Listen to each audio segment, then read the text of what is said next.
All right, let's try this. I know I was on here a minute ago, but my internet's being kind of funky at home. So we're gonna try again. I'm just gonna wait a minute for everybody to come back here. And I'm just gonna, maybe my laptop will work now and I can see what you guys are saying. Hopefully you rejoin me. I'm sorry about that, guys. Hi, Leah. All right. There, that looks much better to me. Okay. So we're gonna pretend that we just stamped this all together. Basically we did, using the shimmery white and the trees in Tranquil Tide. Then I'm gonna come back through, I'm gonna get my Emerald Envy, so any lighter color will work just fine. And I'm going to use my aqua painters here. So to use the aqua painters, you're just gonna squeeze the ink pad, get some of the juice out of it into the lid. Okay, take that. Now this is where I have to sit down and stuff's gonna get real here because watercoloring is not my biggest skill set, but it looks really pretty on Christmas cards. So for the ones that are like this, we're literally just gonna color them in, start off dark. There's no rhyme or reason, except you're all watching me, so I feel like there probably should be. And these one I just kind of tried to get a little bit of shading. I'm right-handed, but I'm going to move it this way. Because for some odd reason, I've never been able to write straight. Is anybody else like that? Does anybody actually write with their paper perfectly straight? If you do, that's a talent, because I don't have that talent. A lot of people make fun of me for it, but I can't do it. Hi, Corey. Thanks for coming back. Hopefully it looks a little bit better now too. I know this is now sideways too because I can't draw straight, but that's fine. So just quickly watercoloring in here, the ones that we can fill in. Now the reason I did this with Tranquil Tide rather than black is I think it just offsets the Emerald Envy a little bit more because when you watercolor with Emerald Envy, it makes it a lot lighter. When you stamp in this color, it's much more vibrant and dark, but with the watercolor, it's such a nice soft green. Thanks for coming back, Jamie. I know Aaliyah, right? Those people who write straight, maybe they're the weird ones. I don't know. I could try, but it would probably look really bad if I wrote straight. All right, just a few more here. And then we're gonna go and we're gonna watercolor the kind of spiky trees. I don't know. Maybe these trees have names.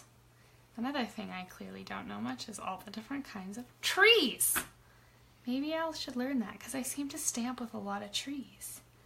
Okay, how good was that? Super easy. I'm going to clean off my brush a little bit. Awesome, Corey, right? I think all the good people write crooked. Yay, Jamie, I'm glad it's working. Thanks for that. Okay, so for my spiky trees, oh look, I missed one. Can't leave that guy out. For my spiky trees, I kind of went with what I'm going to call a preschool-esque. So rather than making them perfect, I literally went on the edges, kind of out and quick, and just kind of rounded it at the top and back around. This is called my preschool-esque watercoloring. And for some reason, I think it looks really nice. I probably wasn't this good in preschool, but man, if I could go back and do it now, maybe I'd actually pass art class. I took grade 7 art, guys, and I was so bad I barely passed. My dad had to get involved and talk to the teacher. It was really sad. But I made it. I graduated high school without art. And now I can make cards. So, take that, art teacher. Like to see you stamp. Okay. Yes, good idea, Corey. Pine trees. Maybe that's what they actually are. I don't know. I kind of like spiky trees. Because if they weren't spiky, could we paint them like this? I'm not sure. Now let's just get really messy and upside down and start painting upside down for you. All right. So if you're really brave, I guess you could do this in more than one color. But I'm not. Done. Perfect. Perfect, perfect. Okay. Now, this is a card that I sent in my custom order, so I'm kind of trying to remember from recall what it looked like, so bear with me if we end up making something totally different. So you're going to put this aside, let it dry for a minute. Aw, thanks, Aaliyah. story of my life. I can't do more than 3 colors. I can't stand the look of things that aren't monochromatic in an essence. Bringing the Big Shot in, we're going to use our magnetic plate because it's what I have available. Champagne foil, slap that down, preferably on a cutting plate would be good. And we're going to use the largest layering oval scallop thing, circle. I can see a few more people have tuned in. If you're here, say hey. That way I don't feel like I'm just talking to myself and making a fool of myself tonight. All right, crank that bad boy through. Pop that out. So there you go. I love the champagne foil. We also found out that it is carrying over. So make sure you stock up on it and get used to using it. Now, I don't want to waste all this because it is going to get covered. So I've taken one of the smaller layering circles and I'm going to use it on there just so that I can maximize how much I can use. You only get 2 sheets of 12 by 12 when you use the foil. Hi Carrie, how are you doing? So this just makes sure you get the most use out of it. So pop that guy out, put that aside. And now we're gonna do our base stamping. So for this one, I'm going to use the what does this say? Merriest Christmas Wishes. And I'm going to use it on shimmery white. Kind of just a scrap if you have it, whatever is going to be large enough. See if this guy will do. That'll be a tight fit. We want to make sure that it's going to fit in our stitch shapes. So let's use this guy. Put that aside. Put that down. Now to tie in the Tranquil Tide and Emerald Envy here, I'm going to do the 2 color stamping. So this is my lighter color, the Emerald Envy, and I'm going to use it on the top of the stamp.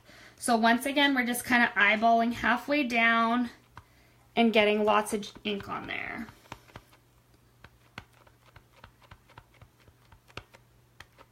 I'm very generous with how much ink on that one. Then Tranquil Tide is the darker. So you always want to, once again, lighter first, darker second, flip it around, and stamp the bottom side with a little bit of overlap. That overlap is key. Now this is a big stamp, so I'm going to use the huff technique, so don't mind me. I didn't have garlic tonight, so it's okay. And then you're just going to stamp it down.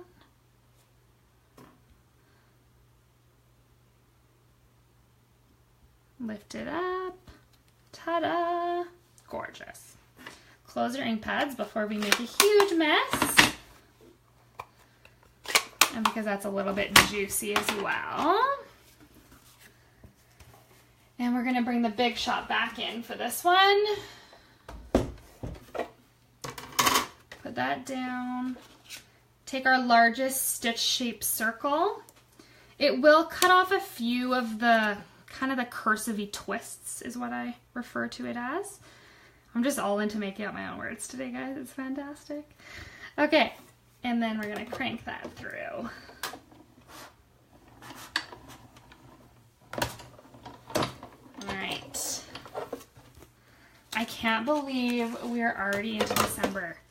I'm still working on custom card orders. I haven't started any of my own, so at this rate, I'm not sure my family's going to get cards. And I'm not sure if they'll forgive me for that. So let's see how that one goes. So as you can see, this one's going to fit on top of that guy. Just like that. I did want a bit of space here. Don't worry about that. There's a plan to this madness. So that's that. We're going to grab our card base. This is Tranquil Tide. So it literally 8.5 by 11 score at 5.5. Cut in half. All that good stuff. Fold it. Bring out your bone folder. Get a nice crease in there. Okay. Now let's start putting this guy a little bit together. So for this, because I cut out the middle, I obviously can't just snail this and slap it down. That's not going to work. So I'm going to use a few glue dots just to secure that. Maybe just 2 or 3. I'm not overly concerned because I'm going to eventually adhesive the whole thing down. Line that up. And you'll see the shimmery white paper and that champagne foil is gorgeous together. You get lots of sparkle going on. Take that. We're going to pull out our linen thread here, because we need a little bit of something something. I can't have all green. I'm missing that third element. So I'm going to do a wrap around here. Now, on my original I had a bow. I still plan on doing a bow. I, however, suck at tying bows, so I cheat. This is my big tip for tonight. If I'm using linen thread, I tie it in a knot on the back because nobody's going to see the back. It's going to be adhesive down in some way. Okay. Snip your edges. Then I'm going to slide it to where I want, maybe about that, and I'm going to cut a little bit of extra. This is what I'm going to use to make my bow.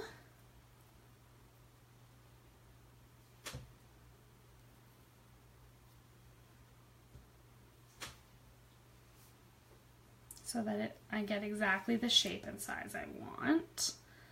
I like to have the smaller loops and kind of longer strings, especially for Christmas. So snip the extra off on that guy.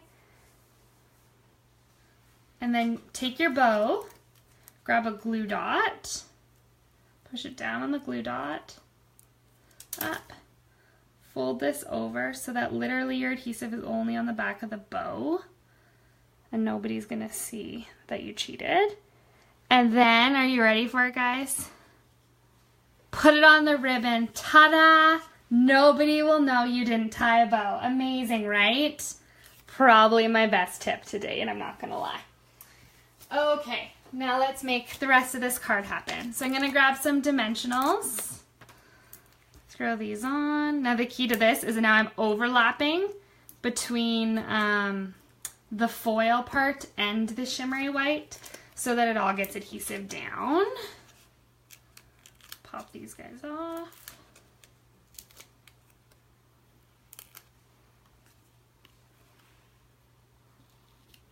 Do that right about there. All right, there's my bow. Those strings are feeling a little long on that side, so let's just trim those, make it a little perfect. Okay, then I'm gonna take this, grab some snail, fast fuse, whatever you want to use. You could even use dimensionals, totally whatever you're comfortable with. Put some adhesive on this. All right. I know, Corey, bows are not my friend. I love the way they look, but I just can't tie them. I've done all the try it with a fork. It's so easy, and it's so not easy. So I'm gonna do that. I don't know why there's red. I've been prepping for a tag class tomorrow night, so I apologize for the red everywhere. And then I think I need a few rhinestones. I think it's missing a little bit of zhuzhing. It's a bit short. So let's grab, these are just the basic rhinestone jewels. One there, oh, lost one. Because it has no adhesive on it. Fantastic.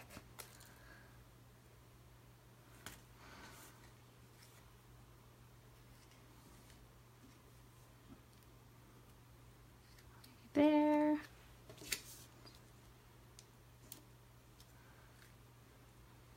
And there.